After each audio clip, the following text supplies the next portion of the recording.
Assalamualaikum warahmatullahi wabarakatuh. Halo, kita kembali lagi di Sri Review hari ini. Sudah lama ya saya tidak update lagi nih video. Hari ini saya akan update lagi karena perkuliahan sudah mulai berlangsung.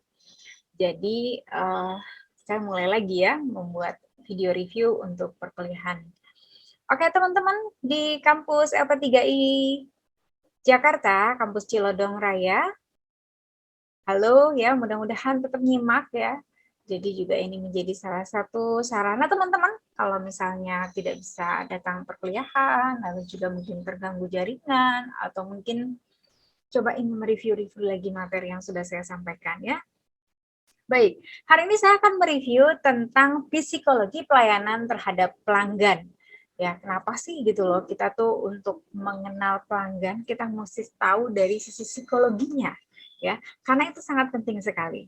Ya, baik, saya akan langsung saja share screen ya, untuk lebih memudahkan teman-teman, karena mungkin teman-teman juga ada yang mungkin tipenya belajarnya visual, jadi lebih senang melihat dengan gambar, dan juga mungkin nanti kalau misalnya nggak ngelihat YouTube ini secara live videonya gitu ya, mungkin sambil kerja, sambil ngapain gitu ya, masih bisa nyimak-nyimak juga apa yang saya sampaikan, mungkin teman-teman adalah bagian juga dari tipe auditori ya, atau mungkin sambil ngapain gitu ya, iseng-iseng terus nyatet-nyatet sedikit gitu ya, kalau nggak dicatat kok kayaknya susah gitu nempelnya ya, itu mungkin juga ada potensi sebagai pembelajar kinestetik, dan biasanya setiap orang memiliki kombinasi.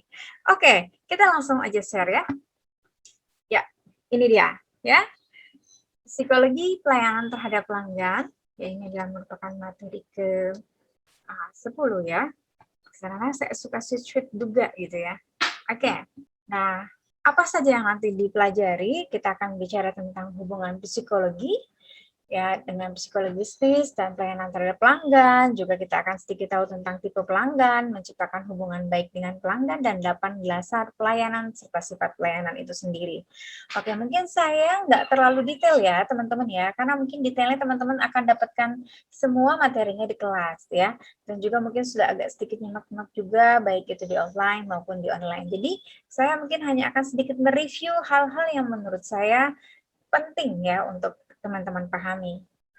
Baik. Nah, tujuannya apa? Seperti kita ketahui bahwa dengan mempelajari nanti psikologi pelayanan pelanggan ini, yang pertama adalah kita akan memahami tingkah lakunya, tingkah laku customer seperti apa.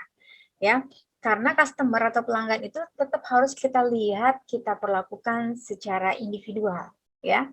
Karena mereka itu berbeda satu dengan yang lain. Setiap individu pasti unik ya, dengan latar belakang dan tingkah laku sendiri. Sehingga ketika mungkin kita melayani mereka, kita juga harus memperlakukan mereka secara unik. Jadi tidak menyamakan atau mengeneralisasi ya. Yang kedua, kita akan prediksi tingkah laku atau to predict. Jadi kalau kita sudah tahu ilmunya, maka kita akan mencoba untuk memprediksi. Ya, nanti kita lihat ada tipe-tipe pelanggan kan ya, kita bisa lihat dari bentuk tubuh, atau misalnya kita lihat dari perilakunya ya, nanti di materi selanjutnya, dari apakah dia dominan, apakah dia influence, ya, apakah dia juga masuknya steady. Nah, apa tuh gitu ya, nggak paham gitu ya. Tenang aja ya, nanti kita akan bahas ya tentang bagaimana perilaku-perilaku pelanggan nanti di episode berikutnya ya. Nah, yang selanjutnya setelah kita tahu, kita bisa memprediksi, maka kita akan juga mampu untuk minimal mengendalikan tingkah laku ya. Jadi ketika misalnya kita udah ketemu pelanggan nih, kok nih pelanggan kayaknya nyebelin banget gitu ya. Nah, sedangkan kita tipikal orangnya sebenarnya nggak terlalu sabar-sabar banget sih, tapi kalau misalnya kita nggak sabar, wah ada CCTV, ya kan? Nanti ketahuan deh kalau kita juga ikutan marah-marah. Wah, nanti saya bisa kehilangan pekerjaan gitu kan. Nah, itu minimal ketika kita sudah tahu, oh tipenya seperti ini, oh dia orangnya sombong, oh dia orangnya sok tahu, maka saya harus seperti apa? Ya. Nah, ini juga mengendalikan tingkah laku kita sebagai pemberi layanan kepada pelanggan ya. Nah, inilah pentingnya kita tahu gitu ya, knowledge atau ilmu ketika kita menghadapi customer. Nah, peran penting customer dalam optimalisasi kinerja perusahaan itu sangat besar. Kalau misalnya teman-teman sudah belajar juga tentang balance scorecard measurement, kebetulan mungkin tidak dengan saya ya, dengan dosen yang lain di manajemen sumber daya manusia, atau mungkin di organisasi ya ada di dalam perilaku organisasi gitu ya. Nah, itu ada beberapa measurement yang dinilai dalam suatu organisasi dalam proses bisnis ya, yaitu ada learning and growth perspective, ada internal process perspective, dan salah satunya adalah di customer perspective ini ya. Jadi untuk melihat satu organisasi atau satu bisnis itu memiliki performance yang bagus, yang seimbang, makanya namanya balance scorecard, itu dilihat dari keempat perspektif ini. Ya, yang pertama learning and growth, ada proses pembelajaran yang enggak di situ. Ya, SDM-SDM-nya ketika melayani pelanggan diajarin nggak sih bagaimana untuk bertingkah laku, bagaimana untuk menangani ya pelanggan karakter A, B, dan C. Ya, mungkin pasti ada trainingnya, ya, ada pelatihannya. Lalu internal proses perspektif, kita juga harus melihat ketika misalnya suatu bisnis itu bisa berjalan dengan baik, itu pasti harus juga didukung satu sistem.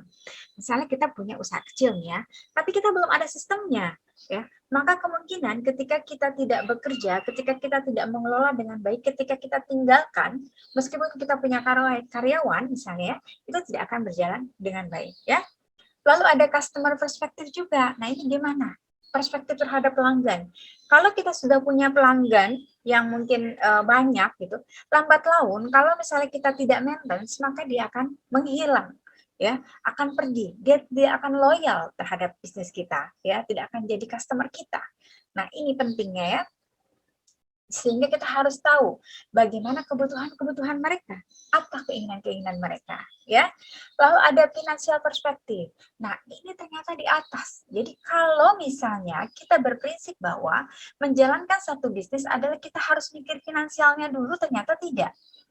Ya, ternyata tidak.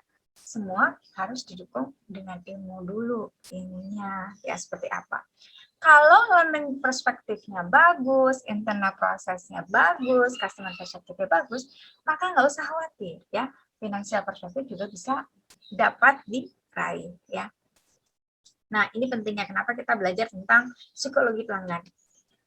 Nah, ini juga psikologi pelanggan masuk dalam kajian psikologi bisnis ya. Jadi ilmu yang mempelajari tentang perilaku manusia dalam bisnis dan mempelajari bisnis itu disebut psikologi bisnis ya. Jadi tentang pelanggan ini otomatis juga dong berkaitan dengan psikologi bisnis. Ya, jadi kalau bicara tentang psikologi itu ternyata luas ya. Coba-coba ini ternyata luas. Dan di dalamnya kita berbicara tentang ekonomi perilaku. Nah, ekonomi keperilakuan inilah yang nantinya kita akan kaji dalam behavior customer. Ya, bagaimana sih tingkah laku pelanggan, seperti apa sih gitu ya. Dan ada juga mungkin dalam psikologi bisnis ada juga nanti ilmu yang dipelajari di situ tentang manajemen bisnisnya, manajemen SDM strategiknya seperti apa, lalu psikologi industri dan organisasi. Yang sebenarnya secara tidak langsung ini juga masuk di dalam balance scorecard, ya. Nah, kita ingat bahwa manusia itu memiliki peran sebagai individu dan tim kerja atau teamwork, ya.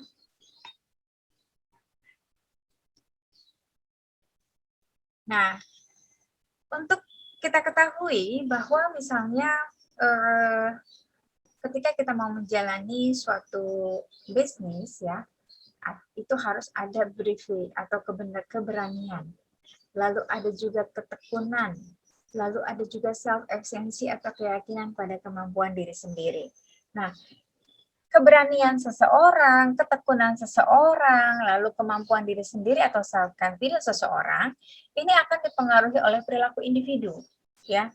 Kenapa? Makanya kita harus tahu tentang psikologi individu, karena kita harus tahu trigger-triggernya apa saja sih, ya. Faktor-faktor apa saja sih yang mempengaruhi munculnya perilaku individu, ya. Nah, suka akan challenge. Misalnya bisa jadi misalnya gini, kita dapetin customers itu yang tipikalnya suka dengan challenge gitu ya. Oh, tipe-tipikal orang yang apa namanya produk baru yang mungkin belum tahu seperti apa, tapi dia pengen coba, misalnya seperti itu ya. Lalu juga mungkin ada juga yang dia akan tipe pelanggan yang dia juga tekun gitu ya. Ataupun dalam arti gini, dia mencari-cari informasi gitu kan, apa nih yang saya butuhkan gitu kan. Terus dia udah tahu duluan tuh, misalnya seperti misalnya ini kekurangan apa, kekurangan produk ini kekurangannya apa, kelebihannya apa gitu. Itu orang yang tekun. Lalu ada juga yang udah yakin deh dengan dirinya sendiri. Jadi ketika datang itu nggak usah pakai banyak-banyak tanya lagi. Pokoknya saya sukanya dengan barang A, ya udah saya mau belinya A, dan dia membeli dengan sangat self confidence gitu. Ketika saya suka sama ini, berapa harganya? Oh ini harganya 5 juta Pak. Oh ya udah oke, saya langsung bayar ya. Gitu. Kan mudah banget seperti itu, ya. Nah, ini berbeda-beda setiap orang. Kita menghadapi orang yang perseverance ya, tekun, menghadapi orang yang memiliki keberanian, challenge seperti apa gitu ya. Dan yang memiliki self confidence yang tinggi juga pasti akan berbeda. Nah, ada consumer behavior atau cabang ilmu ekonomi yang beririsan dengan psikologi dan adalah behavior ekonomi atau perilaku konsumen. Jadi, ketika bicara tentang consumer behavior, ya berarti kita juga berbicara tentang ada sedikit ilmu ekonominya, ya. Ada juga nanti sedikit di situ kita melihat sisi psikologinya, ya. Nah, consumer behavior ini berkaitan dengan proses kognisi, afeksi, dan tingkah laku manusia ketika melakukan pencarian atau pemilihan, penggunaan serta mengevaluasi terhadap suatu barang atau jasa yang telah dibeli untuk memenuhi kebutuhan dan keinginannya. Jadi kalau kita berbicara tentang consumer behavior atau perilaku konsumen, maka sebenarnya kita juga mengkaji atau mempelajari proses kognisi. Proses kognisi itu apa? Proses memperoleh pengetahuan, pemahaman, pemikiran gitu. Jadi orang tuh belanja tuh ada juga sih yang nggak terlalu ngasal ya. Ada juga yang ngasal, misalnya udah comot-comot aja gitu. Dia nggak tahu itu, nggak dibaca apa gitu ya. Ada juga yang memang benar-benar dipikirkan ya. Lalu juga ada yang sifatnya ketika berbelanja ya atau ingin membeli sesuatu barang atau ingin menikmati satu jasa, ada afeksi, ada emosi. Ada orang beli karena kasihan doang gitu. Padahal kalau dipikir dia nggak butuh-butuh banget. Nah, seperti itu ya. Lalu juga hal itu semua akan dievaluasi dari sisi pemikiran secara rasional, dari sisi emosi secara rasa, itu akan diolah ya, akhirnya mengambil satu keputusan, saya mau beli atau enggak. Dan keputusan membeli atau tidak itu pun dilihat juga apakah kebutuhan atau keinginan. Terkadang kita membeli bisa jadi memang karena kita butuh atau memang hanya kita cuma sekedar ingin. Ya, misalnya kita udah punya nih kerudung di rumah ada 20 biji, tapi kalau kita jalan-jalan lagi ke mall lihat yang lucu kan, wah, beli lagi. Nah itu butuh apa ingin? Padahal kalau dipikir 20 kerudung itu kayaknya cukup ya buat dipakai ganti-ganti setiap hari gitu kan. Nah, itulah yang disebut dengan perilaku konsumen ya. Nah, kita melihat juga ada orang dalam perilaku konsumen ini ya, ada yang disebut dengan low involvement, ada yang high involvement. Ketika kita memutuskan untuk membeli ya, itu terhadap barang yang jasa bernilai rendah, kita biasa pertimbangan itu sebentar. Maksudnya enggak pakai lama. Tapi aduh permen enak banget tuh kayaknya seger ya. Ada mau gitu kan. Beli berapa sih? Kayaknya cuma 5.000 ya udahlah. Ya. Kadang kita suka misalnya beli jepitan rambut ya atau misalnya bros gitu. Yang harganya cuma 5.000-an. Kayaknya kalau beli satu nggak cukup gitu. Kayaknya dua. Itu nggak pikir panjang. Tapi ada yang disebut dengan high involvement. Nah, high involvement ini terhadap barang atau jasa yang nilainya tinggi, maka kita membutuhkan waktu yang lebih lama untuk mempertimbangkan. Misalnya mau beli laptop. Laptopnya mau yang Apple apa yang masuk Microsoft biasa aja ya. Nah, itu kan harganya beda. Segmennya juga pasti berbeda. Lalu juga install software juga pasti berbeda. Nah, itu membutuhkan waktu ya. Nah, semua ini ya motivasi ketika seseorang mau membeli, lalu persepsi seseorang terhadap suatu barang ya, knowledge-nya, experience-nya. Kenapa sih orang kok kayaknya ada yang benar-benar udah kalau sukanya produk A, udah A aja, nggak mau ganti yang lain. Nah ini persepsi, ya kognisi. Jadi kalau misalnya itu nggak percaya kalau sama yang barang yang lain, ya. Lalu ada attitude, penilaian internal terhadap barang atau jasa terhadap like atau dislike-nya, ya. Kita suka atau tidak terhadap satu barang itu. Kalau misalnya kita udah nggak suka ya udah gitu. Nah ini semua akan terintegrasi sehingga kita akan mempengaruhi pengambilan keputusan kita ketika kita mau membeli satu barang atau kita ingin menikmati jasa tertentu. Ya. Nah, Ada konsep dasar psikologi pelayanan. Konsep dasarnya adalah ilmu pengetahuan yang mempelajari tingkah laku dalam proses interaksi kerja, baik di industri jasa pelayanan, ketika kita bertemu dengan pelanggan, tamu, klien, karyawan. Jadi yang disebut dengan customer itu hanya bukan sekedar kita orang yang mau membeli produk barang atau jasa kita, tapi juga customer itu bisa jadi internal customer siapa? Teman-teman kita, rekan kerja kita, atasan kita, bawahan kita, mereka adalah customer juga. Nah, ini konsep dasar psikologi pelayanannya. Jadi, kita harus tahu ya, knowledge-nya, pengetahuannya ya, untuk mempelajari tingkah laku dalam proses interaksi tersebut ya. Dan perilaku ini sangat penting ya, sangat-sangat penting. Makanya kenapa misalnya ini menyatu di dalam mata kuliah etika, psikologi ya, dan profesi. Karena ketika misalnya kita mau berbicara tentang knowledge, hal yang pertama adalah bicara tentang adab atau akhlak. Etikanya dulu. Makanya kan kemarin materi-materi sebelumnya kita belajar tentang konsep dasar etika dulu. Etika kita dulu perbaiki, kenapa? Supaya ketika kita bertemu dengan orang lain yang berbeda karakternya dengan kita, dan kita tahu ilmunya, maka kita bisa memposisikan diri. Ya, ini knowledge-nya. Nah, ada tipe pelanggan, ya, memahami pengelompokan pelanggan di sini. Menurut Dr. Johnston, ahli psikologi, tipe pelanggan bisa dibagi menjadi berdasarkan jenis kelamin, berdasarkan usia, berdasarkan status, berdasarkan kewarganegaraan, spesial customer, misalnya yang spesifik ya, yang abnormal, misalnya kita hanya menjual produk-produk khusus misalnya untuk tunanetra atau lain sebagainya gitu ya. Lalu juga misalnya pelanggan jenis laki-laki, laki-laki atau perempuan kelaminnya biasanya pendekatannya juga berbeda-beda, usia remaja, anak dan orang tua juga biasanya berbeda juga pendekatannya. Nanti kita akan sampaikan di materi selanjutnya.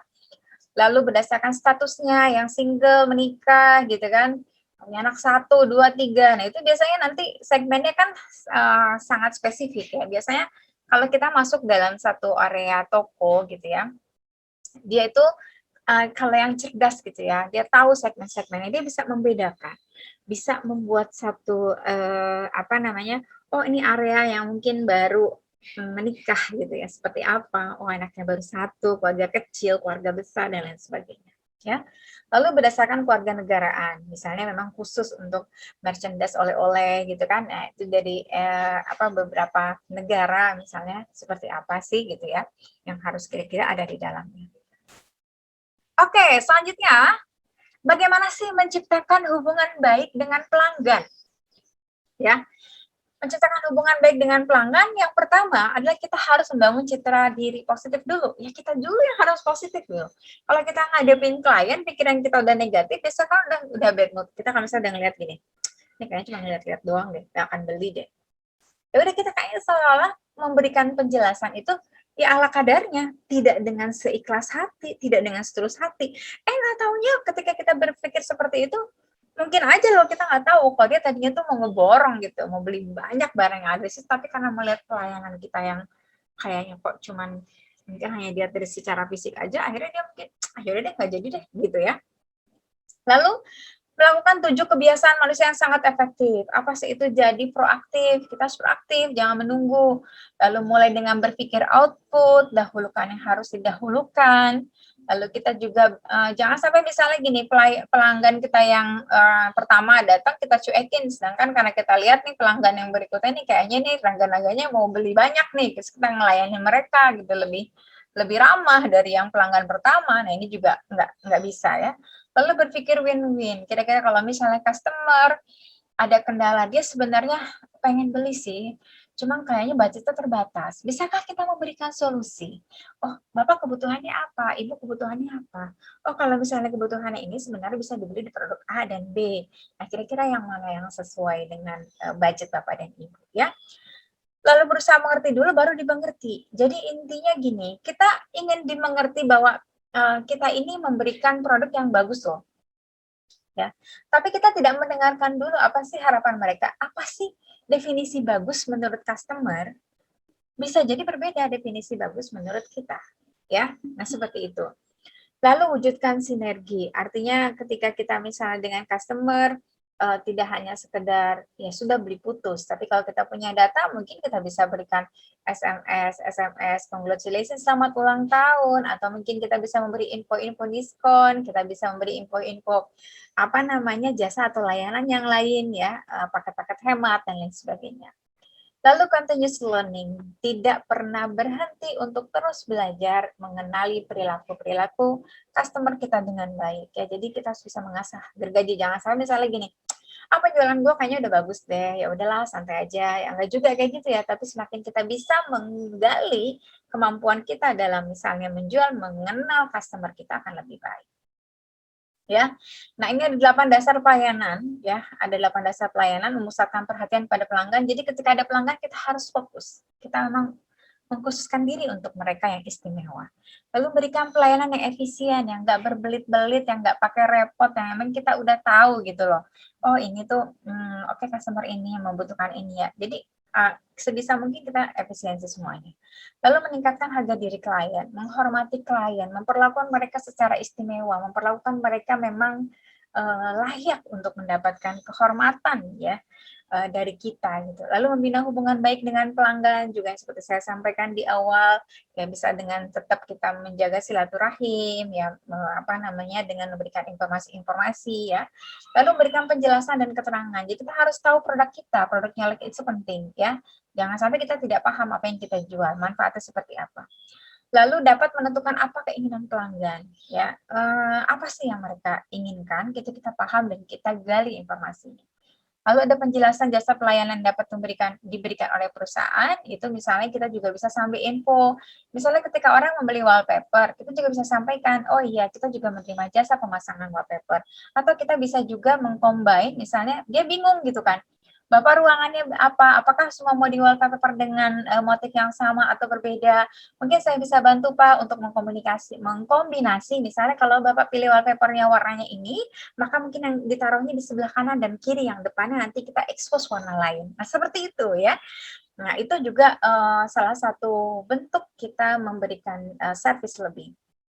Alihkan tugas pada yang lebih mampu bila tak mampu melayani sendiri. Kalau memang kita kerepotan dan dianggap kita misalnya kayaknya nggak bisa memberikan penjelasan yang detail, misalnya gini, ketika misalnya kita menjual mobil, ya sebenarnya kita nggak paham banget, misalnya perempuan nih, saya ya nih nggak paham banget sih tentang mesin, tapi kalau ditanyain gitu detail-detailnya, ini gimana nih, ini kapolingnya gimana nih, terus ini gimana gitu ya, masa yang mesin lah berkaitan dengan itu, lalu servisnya harus seperti apa, ini sistem apa namanya, penggantian misalnya olinya bagaimana, maintenance-nya, kita misalnya nggak paham, maka kita panggil teman kita, rekan kita yang lain yang memang paham tentang kondisi mesin kendaraan itu, ya. Oke, nah ingat ya bahwa sifat layanan dan benda itu berbeda. Jadi ketika kita melayani orang lain itu kita memberikan servis.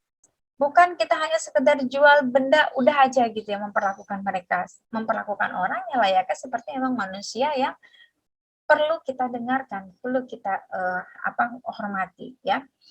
Nah, kalau misalnya layanan itu intangible ya, nggak bisa disamakan dengan benda yang kelihatan. Karena perilaku orang kelihatan face-nya oh ramah nih, tapi nggak tahu pas ngomong pedes gitu, nggak tahu pas ngomong dia dominan banget gitu. Dan heterogeneous ya, jadi heterogeneous itu berbeda-beda setiap orang ya. Lalu ada simultation production and consumption. Jadi akan ada pengulangan ya. Akan ada pengulangan yang mungkin dia bisa repeat order lain sebagainya gitu ya. Lalu juga kalau misalnya benda itu sifatnya tangible ya. Ya sudah tetap fokus gitu. Dan standar aja udah sesuai dengan SOP dan lain sebagainya gitu ya. Lalu ada pemisahan produk ya misalnya seperti itu. Tapi kalau orang kita nggak bisa misalnya ini kita generalisasi tidak bisa ya. Kita harus benar-benar memahami mereka dulu ya. Ini survei kepuasan pelanggan apa saja yang dianggap memuaskan mereka, bahwa yang pertama adalah kualitas produk ya, kualitas produk itu 42%. Untuk consumer goods ya, yang emang barang bentuknya bukan jasa ini ya. Lalu juga infrastruktur, harga memang 32 gitu. Tapi yang penting sih orang kadang-kadang tidak harus beli barang yang murah, kalau memang ingin dapat kualitas yang bagus, ya mereka juga pun mau berinvestasi. Dan juga people, ya meskipun di sini people hanya 5%, ya mungkin karena yang dibeli adanya produk, tapi kalau seandainya memang dilayani dengan baik, maka dia pun akan puas, ya. Nah ini, I have learned that people will forget what you say, people will forget what you did, but people will never forget how you made them feel. Ketika kita melayani orang, mungkin saja orang itu bisa mudah lupa dengan kata-kata yang kita sampaikan, ya. Terus misalnya diterangin lah sama kita informasinya tentang produk ini A, B, C, dan C gitu. Bisa aja A, B, C, sampai Z gitu kita terangkan tentang produk itu, mungkin saja mereka bisa lupa ketika pulang, ya. Tetapi mereka tidak akan pernah lupa dengan bagaimana kita memperlakukan mereka. Membuat mereka merasa dihormati dan dihargai dan didengarkan ketika membeli produk. Oh silakan Pak, Bapak mau minum apa? Mau minum teh atau mau bikin kopi Pak? Nah itu biasanya akan lebih diingat. Setelah itu kita bisa layani mereka dengan baik-baik Pak. Bagaimana Pak? Apa mungkin saya bisa bantu pasangkan Pak jam tangannya? Atau mungkin nanti bisa saya bantu untuk misalnya ketika Bapak ada klaim, silahkan Bapak menghubungi saya, mungkin saya nanti bisa akan bantu. Tapi mudah-mudahan kita bisa memberikan yang terbaik ya untuk Bapak yang satu, Bapak dan Ibu. Nah, hal-hal yang seperti itu, ya pendekatan secara emosional kepada customer itu akan jauh ya lebih diingat dan tidak akan pernah lupa ketimbang dengan kita hanya menghafal informasi cuman produk knowledge saja, tapi kita tidak menggunakan rasa. Ya, oke, itu saja review saya untuk materi hari ini, ya teman-teman semuanya. Sebentar ya, wah sangat sebentar mungkin. Tapi nggak berasa sih sebenarnya waktunya udah sampai 20 menit. Oke, jadi mudah-mudahan apa yang saya bisa sampaikan membuat teman-teman lebih memahami kenapa sih kita harus belajar psikologi memberikan pelayanan gitu loh kepada customer. Kenapa memahami perilaku customer itu sangat penting? Karena memang ya ketika kita berhadapan dengan orang lain yang tadi kita bilang kita bukan berhadapan dengan benda. Ya, kalau kita berhadapan dengan benda, kita punya mesin cuci, udah kamu nyuci aja, kita pencet, diam aja. Kita nggak perlu perlakukan istimewa pun, ya udah selama masih hidup mungkin ya udah jalan aja. Tapi kalau misalnya kita memperlakukan orang, ya, yang saya disampaikan, mereka bukan benda, ya, mereka itu heterogeneous, ya, berbeda-beda setiap orang. Dan perlakuan kita terhadap mereka akan membuat mereka mungkin lebih akan lama mengingat kita. Besok mereka datang lagi, pesan lagi, order lagi. Kenapa? Karena saya sudah nyaman gitu. Oke ya? Baik, ini juga untuk teman-teman yang mulai mungkin di era pandemik ini lagi, aku pengen usaha kecil-kecilan gitu ya, apa gitu ya. Nah, sebelum nanti misalnya udah punya produknya, tapi kok kayak ngejualinnya susah. Nah, ini juga bisa menjadi salah satu solusi. Oh, ternyata mungkin saya belum memahami customer saya nih. Segmennya apa nih? Yang produk yang kita jual ini, apakah misalnya untuk anak-anak, ataukah hanya untuk orang tua, ya, ataukah misalnya perempuan atau laki-laki. Nah, kalau misalnya bisa untuk perempuan dan laki-laki, maka kita akan bisa memberikan touch yang berbeda. Oke, sampai di sini saja dengan saya Sri Hastuti. Kita nanti ketemu lagi di episode yang lain. Ya, yang nanti lanjutan dari ini. Sampai berjumpa kembali di Sri Review. Jangan lupa untuk like dan subscribe ya, supaya saya juga tetap bersemangat untuk bisa sharing dengan teman-teman.